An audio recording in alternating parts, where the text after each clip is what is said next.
I have two more comics from this week, but you know what? This is a subscriber request from like months ago, and I just felt like doing it today. So, we've got Uncanny X-Men number 303. We've got Jubilee here on the cover. Doug, he recommended it to me because I hate on Jubilee super hard. She sucks. And he said, if I still hate her after reading this, then I think he said I'm a heartless bitch. I feel like the word cunt was used. I don't know, Doug, but it was actually pretty crazy because he recommended it to me, and then literally the next day I went to the comic shop and I was like, what are the chances they have it? They had it. They don't have a lot of old comics, especially like old comics. I mean, 93 isn't old, but you know what I'm saying. And I think the worst thing I've said about Jubilee is if a figment of the Danger Room rapes her, is it really rape? Is it rape if it's a simulation? Now, if that's the worst thing I've said, what have I thought? I'm just saying, if she was a real person, right, I would currently be on trial to see if I should be charged for her murder, even though she killed herself. But you know what? She's not real, and I lose out yet again on a precedent-setting court case. And I was going to slam them, but I got water right here, so I'm not going to do it. But just know that I do take requests, and I get around to them. But also, I just want to point out this. Is this a misprint of some kind? I don't remember Nightcrawler having a sweet, sweet blonde mullet. But you know what? Let's get into this. I mean, pretty... I mean, if this came out back in the day, I feel like you would be obligated to read it. I mean, if I only read one X title, it has to be this one, I guess. And then maybe Jean Grey is like bullying Jubilee a little bit, and I gotta see what that's about. So we start off. I don't want to give it away, but I will say this does not suck. Okay, so we get in, and we immediately see. I love the art in this. It's like that 90s sketchy, sort of almost like wonky look, but I'm into it. Jean Grey's looking around for Jubilee. And it goes, though voiced in genuine concern, Jean Grey's question rings as hollow as the sound of her footsteps upon the cold metal floor. For the truth is, she knows exactly where Jubilee is, how long she's been there, why the girl chose the professor's ready room. Shout out to the professor. He's got that old style steez having a ready room. Do you have a ready room? Probably not. You should think about getting one. At least get a globe that has your liquor in it. And exactly what her youngest teammate is thinking. She knows these things because she is a mutant? Whoa, spoiler alert. Born with the powers to read minds and telekinetically move objects with mere thought waves. There have been many times in her life, first as Marvel Girl, later as a genetic template to the cosmic entity known as the Phoenix. I gotta get better at reading. I gotta get better at reading aloud, straight up. The Jean has felt blessed by the ability to reach out and touch another's mind, to share their joy, share their pain, their joy, their feelings of hopelessness, of happiness. This is not one of those times. I do just want to point out that just this is more of a commending Jean Grey is, when you're a telepath and one as powerful as her, you don't even need to make conversation with people. You don't even need to ask people how they're doing. But you know what? She's going that extra mile. So shout out to you. And then, okay, I gotta tamp down on my rage. I gotta tamp down on it because I see Jubilee. She's playing with her Play-Doh powers, and she's got her entire outfit, which is almost made entirely of kitchen gloves. But I'm trying to keep it together. Trying to keep it open-minded. So she's like, look, yeah, I know I'm not supposed to be in the professor's place. I can go sulk in the Danger Room. Jubilee can read minds like too, you know, like totally. But. And she's like, there's only one reason I'm here, to make sure you're okay after everything. And then, but Jubilee comes back with, if you're waiting for me to wilt and start blubbering, forget it. I don't do that crying thing. Whoa. Jubilee is not a fan of crying either.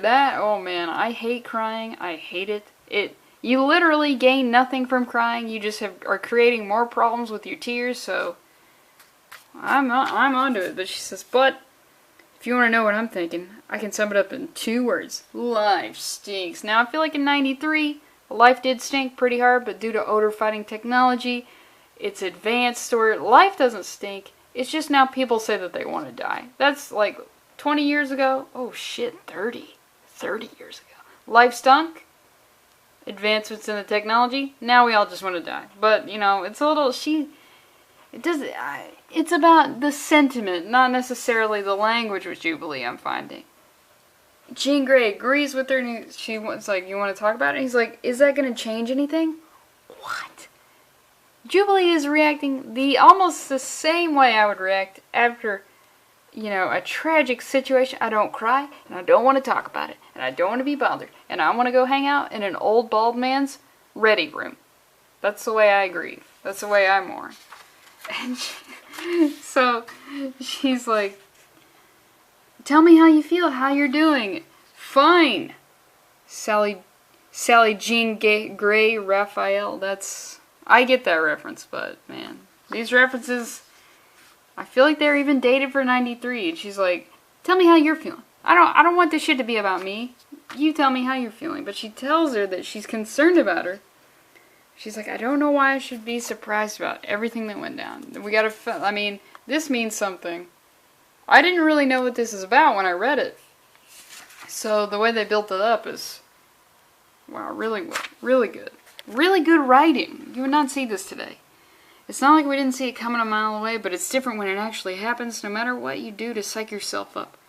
No matter how much you say to yourself, I can handle this, you really can't. It's like making all your stomach muscles tight because you're expecting a punch to the gut. Don't do that.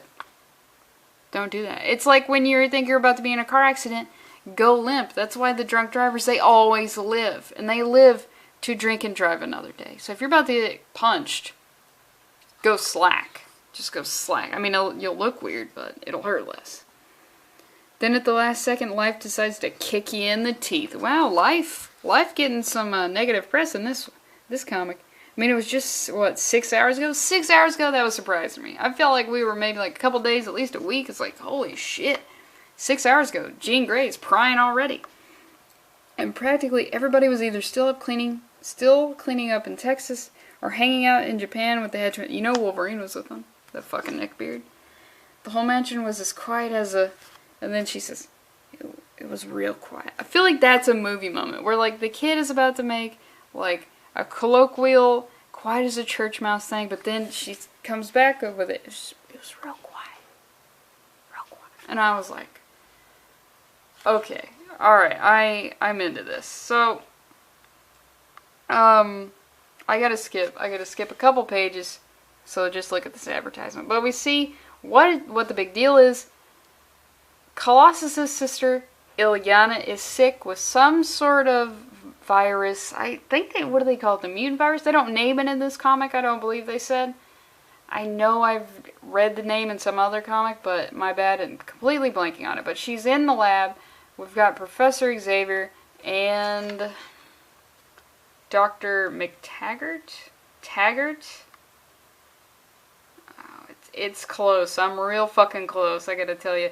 But they don't know how to fix her. So Jubilee is in there playing around with her. There's a language barrier. She's got a Nightcrawler doll, which, wow, I wish I had a Nightcrawler doll back in the day. And we see, so Jubilee spent a lot of time with this kid, but then in walks melted Denise Richards, aka Kitty Pryde. And Jubilee, she's feeling a little bit of tension, she's feeling a little bit of jealousy, because, I mean, she's wasting all her time on this sick kid, and then her eyes get real bright when melted Denise Richards comes in. And it really torqued her off. She hadn't been an X-Men in like a zillion years. Then 5 minutes back in the mansion, she's acting like this is her crib. I feel like once an X-Men, always an X-Men. And once you're an X-Men, they don't even let anyone else have your room. They just keep adding on to the X-Mansion. I mean, the fucking property taxes alone are going to be crazy. But turns out Kitty can speak Russian, which I didn't know she could do that. Ooh, look at those sneakers. I don't know. I feel like that might clash with the outfit. But, you know, so Jubilee, since these two can actually communicate with each other, she's feeling a little bit left out. She's feeling a little bit left out. And she's like, Kitty's like only like 17. How is she bonding with this kid? And the way she's bonding with her is... I'll skip the next page, but just shout out to having video screens at the ready to better explain your stories. I mean, this is the future. But she's basically saying that she knew Ilyana as a kid, but then Ilyana got kidnapped by this interdimensional warlord, which if you're going to be a warlord, definitely be interdimensional, called Belasco. He's like sucked her in a portal or something, and then when she popped out, she was 7 years older. Mind you, she now has the appearance of being a teenager, has the appearance of being a peer to Kitty Pryde, but actually has the mind of a child. So we've got a big situation going on here, and they become friends because they look like peers, you know, they can hang out, they can go to the mall together, but Kitty also acts as like a proxy, a little bit of a sister. Where was Colossus? Why wasn't he raising this old baby sister? So that's why they have such a good bond. I mean, yeah, basically raising someone and being a friend, pretty good. And so I'll skip one more page, a couple more pages, but so Jubilee's like, hey, you don't have to keep messing with me. You can go check on anyone else. She's like, no. I'm right where I need to be. So as all this stuff is going down, as Professor X, he's in his lab, he's trying to figure out what the fuck to do because it's attacking her on a molecular level. And I mean, that's the worst level. I mean, physical level, mental level. You don't want the molecular level. Atomic level? No, I feel like molecular is smaller. But she sees him and she's like, look, she tries to offer this man some comfort. It's not your fault. And he's like, I don't know how to respond to that. At this point, we can't even stop the progress of the virus, let alone heal the damage already done. She's like, I felt like majorly bummed for the guy. See, the way she speaks is like, sort of takes away the impact, but I also speak kind of like this. I mean, I have like a professional, when I'm in a professionalized situation, I'll turn it up, but I mean, regularly, I kind of speak like a dummy, like Jubilee. So now I'm identifying with her? Shit, this is exactly what Doug wanted, you sick bastard. She's like, I wanted to, I don't know, hug him, tell him not to blame himself, that everything was going to be okay. Man. Oh, and I gotta say this. I felt majorly bummed for the guy. It's one thing if the X-Men buys it in the slugfest du jour, but she's just a kid, Snow White. Like she was just being punished for being a mutant. And he's the father of all mutants. Then we get the hug line, and it's just like, damn it. Because I've always seen her as like this moody, self-absorbed, preteen, teenager. Also, I didn't know she was Chinese. That's a recent development. I didn't know she was supposed to be some sort of Asian.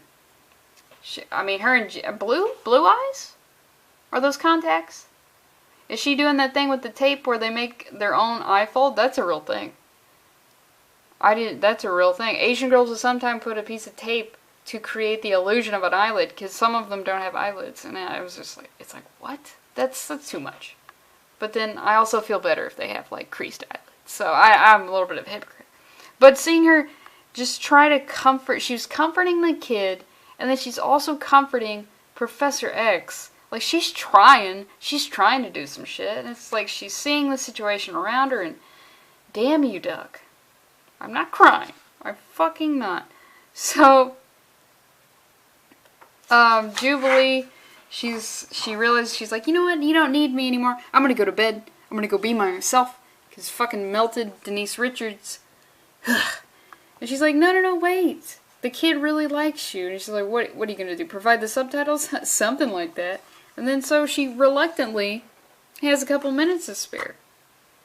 So she's hanging out with him like she doesn't even like Kitty Pryde. She's got the jealousy thing, and instead of going and being off on her own and sulking about it, she does the right thing for the kid.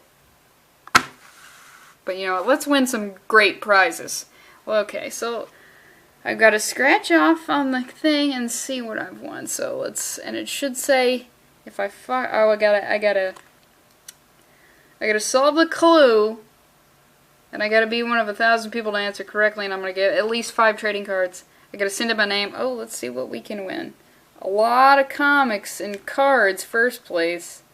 Second place, I'm gonna get a fucking arcade machine? Holy shit, I would rather take the fucking arcade machine. Comics and arcade machine? Are you kidding me? Also, That could be turned into a hustle. If I have an arcade machine, I just put it somewhere, and then I get the monies. Fuck getting all these comics and cards, give me the arcade machine. An X-Men animation jacket? No, fuck that.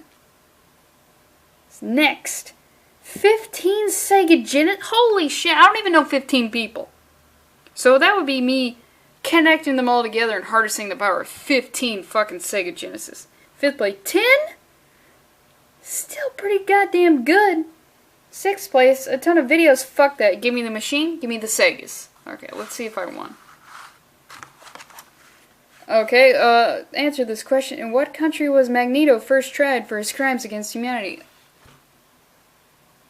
I feel like the obvious answer here is Germany.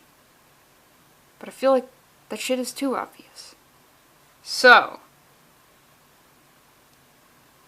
is Genosha technically a country? I don't know, tell me the answer, but you know, it's a fine line between angel and devil. A little bit of neckbeard going on here, but you know what? The person who owned this before me didn't take the card out. Shout out to you. So, we see Xavier and Storm talking a little bit. Storm, they're on their way back from the excursion in Texas or Japan. And, so, God, I want to just show every page. But it has Jubilee doing some voiceover. She's like, what was it? An hour or two sitting there on the bed yakking and whispering and don't ever tell anybody this because I'll deny it. And giggling. God, I can't believe I actually giggled. Everything seemed almost for a half of a fraction of an instant, like everything was normal.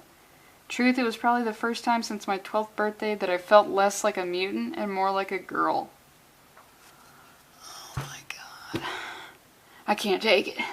I can't take this fucking sympathizing with Jubilee. I don't know who I am. My entire personality is predicated on my hate for certain characters. And I'm just dismantling it. Who am I? Who is Lindsay Parks? I don't know anymore. I'm losing all sense of my identity. But she says, I knew it couldn't last. And then we run it. Then her body, Ileana's body, just starts going haywire. Everything's going crazy. And Professor, he busts out this helmet, which is fucking sick. This looks like it'd be on a Japanese robot. Hell yeah. So he's like, forgive me, Ileana. Forgive me for what I'm about to do. Ooh, anytime someone says that, something cool or something very sad's gonna happen. So, it's a device from the Shi'ar origin. I confess to not fully understand how it works. Suffice it to say, it may be Ileana's last hope. So what does this thing do? You know, fuck, the Irish should not... This lady is a doctor. I'm sorry, the Irish shouldn't be educated. I'm sorry, you know, if you're Irish, you gotta get rid of that brogue. Gotta take some speech classes, because you are all your occupation should be potato related. Your cars run on potato wheels, they're run from potato gas. If you want to be a doctor, get rid of the accent. You know full well this molecular cohesion unit, that's a band name, will do nothing more than maintain her genetic integrity at its current state. I refuse to let ye doom this child to a life in a coma. What do you do in this situation? Kid keeps getting worse. Do you just let her die, because you got no solutions? Or do you put this helmet on her to where she looks fucking sick and radical as fuck, dog? That basically puts her in a suspended animation where she's not going to get sicker, but she's stuck in this coma. I feel like, put the helmet on me, but then shoot me, because I don't want to be in a coma. Let me just state this for the record now. This will hold up in court. Somebody's gonna... Oh, I feel bad for whoever... Whenever I'm entangled in some sort of event or something, somebody's gonna have to watch all these videos. My bad. I didn't know it was gonna be like that. But I don't want to be in a coma. If I'm in a coma for 10 minutes, pull the plug. It's over. So Professor's like, I'm not gonna do nothing. Puts her in with this helmet. Kitty is heartbroken. She's like, look, she's not really living. She can't think. She can't smile. She can't love. Is smiling worth more than loving? I know I smile sometimes, and I don't mean it. I don't mean it.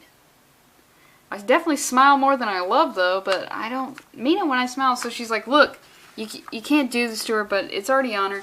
And Jubilee, she kind of phases out. Death and dying was never a big dinner topic in Southern California. California. You should have called it SoCal. What are you, not fucking local? I thought you were a local girl. Locals only. Well, the three of them talked it out amongst themselves. I did something kind of, I guess the word is strange. And she goes and she picks up this kid's doll. This kid's possibly limited edition, one and only in existence, Nightcrawler doll. Doesn't even really look like him. I don't think his nose is like that. But she goes and picks up his doll, dusts it off. What are they doing? This is a fucking lab. There should be no dust particles whatsoever. Here they are debating over whether they should help her live or not. And the only thing I can think of is helping her with her stupid old doll. I mean, if I couldn't do anything to make her better, I guess I was willing to settle for making her happy.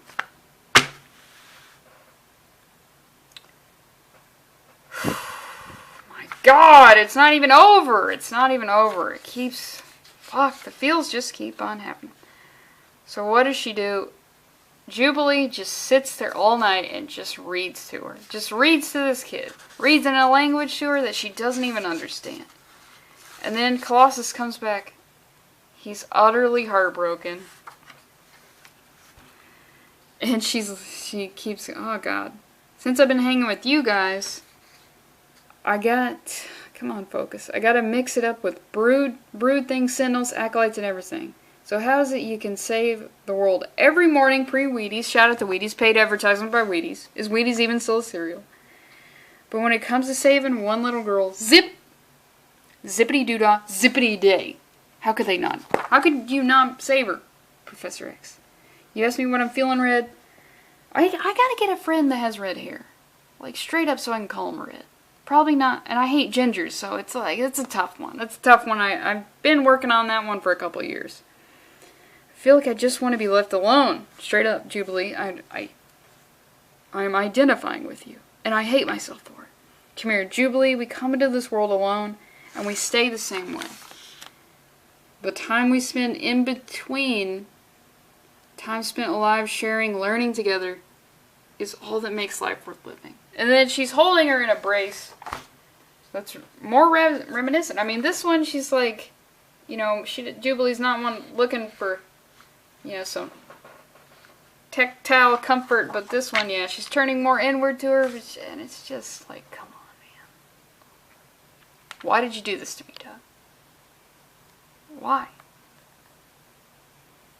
Do I hate Jubilee now?